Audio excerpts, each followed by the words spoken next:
सड़कों पर लाशें गिराने और खून की नदियां बहाने की घिनौनी मंसूबाबंदी।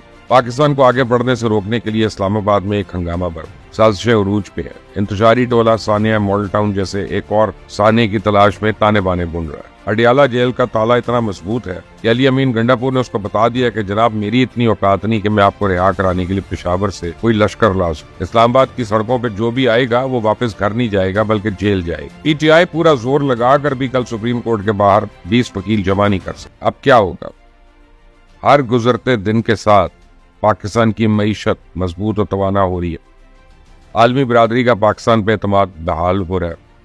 मलेशिया के वजीर आजम पाकिस्तान पहुंच गए हैं और अगले चंद दिन में इस्लामाबाद में शंघाई ताउन तंजीम के इजलास के सिलसिले में आला सतह की सफारती सरगर्मियां शुरू होने जा रही। तो चाइना के वजीर आजम सी पैक फेज 2 का ऐलान करने आ रहे हैं। पाकिस्तान को आगे बढ़ने से रोकने के लिए इस्लामाबाद में एक हंगामा